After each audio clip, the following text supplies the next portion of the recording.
Revolver Underground.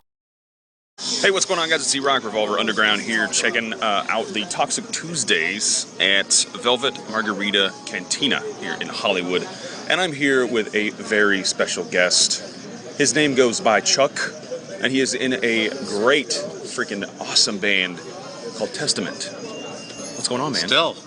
Yeah. Nothing, just come down to Hollywood. We got the new DVD coming out October 15th, I believe.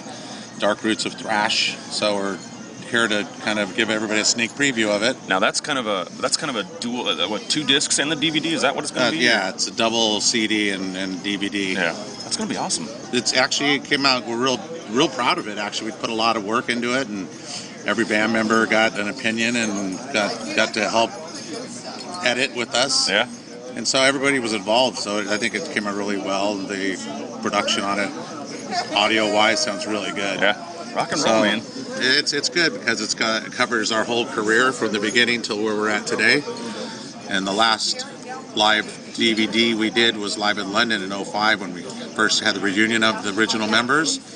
But we were playing a lot of the classic stuff because that's what those guys wanted to play, was that stuff that they wrote and recorded. So I thought it was a perfect time right now to do a current one, since we're playing more of the stuff off The Gathering and the Formation of Damnation and Dark Roots of Earth, which is perfect now. It just really is a statement of where we're at today, without trying to live in the past. So right. It's perfect. So it came out really good, man. That's awesome. Very cool.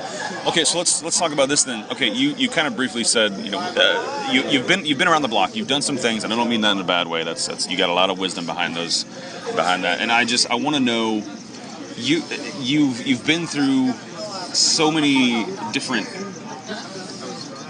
musical things, I guess. First of all, what keeps you going? What's the drive behind this? Well, I mean, when you start a band, you think that's the way you're going to end doing, is being in a band. So we kind of just stayed focused. I think what's kept Testament, and me and Eric, because we've been the original members that kind of carried the torch from day one till now, is that we always try to top the last record or write something different. We don't stick with the same stuff. So I think it's kind of keeping us always excited on trying to create new music and to create something that sounds modern and doesn't sound like a 30-year-old band. And I think we've kind of accomplished it. And so I think, from where we were in the 80s to the 90s, the rough year of metal, to good healthy times now, we kind of stood this long test of time, and here we came out of the tunnel when it's nice, for metal, and we got a couple really good records that we got under our belt. So, and we got the original lineup back together, except for Louis. So, we're like in a really good spot right now where we're at, and we're just very pleased with everything that's going on. Right. What's the hardest part about being on tour? Well, it's just a little boring, I mean, you got to find things to do. I mean, I try to get away every day. Either me and Eric would go to a gun range and shoot guns, or I'll go golfing, or sometimes ride bikes around town or whatever. Try to get away from the club, because or away from the noise and shit that's going on. Yeah, for sure. So that's what we do a lot of now. So we find things to do, and now my wife travels with me and works for the band. Wow, that's so awesome. It's nice. Our son's 26 and he's grown up and out of the house, so there's no reason for her to sit at home alone. So it's kind of nice. We get to travel and do it together, and it actually passes the time a little easier. Yeah, fair enough. Does your son like your music? Oh yeah. Is he a metalhead? He's a metalhead. Yeah, rock and roll. Yeah, I dig that. This is probably going to be a dangerous question, but what do you think about Miley Cyrus? I don't know much about it. I mean, I've just been seeing what's going on, and what's happened at the award show and stuff, and I think it's out there, but to each his own. I mean, it's tough when you're a young pop star like that growing up, and you start out as a young fan base and young kids look up to you. It's kind of hard to break that mold, so you got to kind of be drastic in order to get people thinking or talking about you, or making a statement that it's time for a change. Yeah. She had to break out from that Hannah Montana deal. Yeah. Totally. I mean, she really did it. Yeah. So, but with each his own. That's just maybe what it took for her to do it, and Yeah, it's definitely interesting. That is for sure. She's been in the tabloids and everything. But anyway, all right. So I deal a lot with the independent music, the independent artists. They're just starting out. They're just getting into the game. They're brand new, fresh out the gate. Best advice you can give these guys? Well, you got to believe in what you do first and foremost, and stick with what you enjoy doing, because like anything you do in life, the more you do something, the better you get. Yep. You know, so if you stick with some style of music that turns you on, and you got something that really drives you, stick with it. And also, if you could keep your own publishing and, you know, not give it music away, because you never know, 10 years, 20 years, however long it takes to, you know, make your name for yourself. It's always nice to have control of your own music, because there's been a lot of bad deals and record deals, and people lost records, and banks or companies have bankrupt, and it's not a very it's an ugly scene out there. So it's, you know, publishing's big to keep hold of that. Absolutely. Because you never know, 20 years you might have something on a TV commercial, and you know, and you have control of it. So you just never know. Yeah, absolutely. Well, what is you know, there's been a lot of different things that have been happening in the music industry in itself.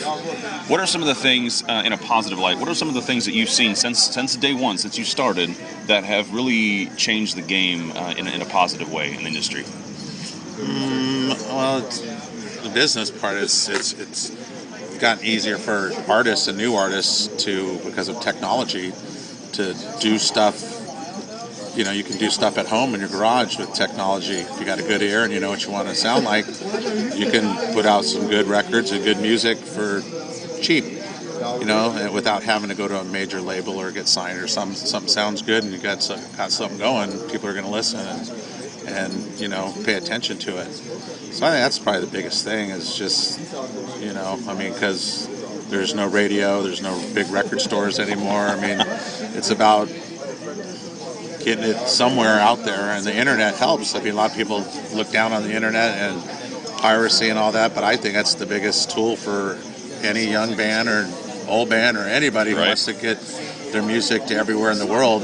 You know, we've been touring almost coming on 30 years, and we're playing places where in the past we'd never go because they never knew of us, or maybe they heard of us, but now they can get on the internet and hear and enjoy the music, and now we're making efforts to get there to play live, you know, and it took us 25 years to get to some places, but we're getting there, and it's because of the internet. Yeah, absolutely. And I think that's an amazing thing. And being a radio type DJ that I do, going through picking the music, doing all of this stuff, the pros and cons about, you know, having technology that we do is that anybody can record anything. We're doing it right now. I'm doing this on my iPhone. Yeah, that's how we're doing it. And that's the beauty, but also in my position, that's kind of the downfall, is that anybody can record. But on the overall, I think technology, like you just said, has really helped a lot of these people. And I don't know.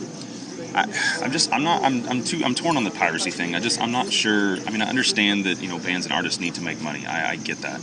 But at the same time, people do now, because, you know, before in the past there was no controlling internet stuff, but now you got people like Sound Exchange that really monitor everything going out there, and cyber world and internet radio and everything, which is nice now. And, you know, as long as you register in there, you're going to get paid for it. So it's a new way to make money in the industry. And I understand maybe 10 years ago when that wasn't around, of course, you got lost in a lot of that and lost a lot of income, you know. But it's getting, they're coming up with the times now. Yeah, you know? I remember back, you know, like 10 years ago, just thinking, how are they going to fix this? And I think you're right. I think there's a lot of things that they're doing right now that are actually fixing ways to make money through through the internet, ways of tracking. So I think that's a really good thing. And people try harder, like ASCAP, BMI. I mean, you'd perform all around the world and you wouldn't get paid. Where now you're getting paid for it, because a lot of people, that's just the way it is, and people report it, and bands make money. So is it harder now, or is it easier than it was, say, 10 years ago to be an artist? I think it's easier. I mean, years ago, I mean, you really wanted to be on a major label, and that was tough. Yeah. And people looked at, if you're an independent, you know, I don't want to sign with a major, but there's independent labels that are kicking ass that do a great job that probably understand the music end of the business better than corporate people that just understand the numbers part of it, and marketing and stuff like that. So, you know, I think that's a big part of like the label. We got lucky at Nuclear Blast for years. We've had Atlantic Record, a 10-year career with them, and it was a big machine. But I think where we're at now is better for where we're at now. Yeah, absolutely. Well, that music I think is our cue. Right. But where can we? For those of you that don't know where you're at online, where can we find you guys online? TestamentLegions.com. TestamentLegions.com. And you got the DVD and 2-disc set. It's out now. Yeah, it's coming out the 15th. 15th, of October. right. Okay. Yeah, and then people can look forward to. We're going to start writing a new record in January. So That's going to be awesome. Yep. I'm excited for that. Chuck, thank you so much for hanging out. Thank Appreciate you. that. Cheers. Talk to you soon. Later.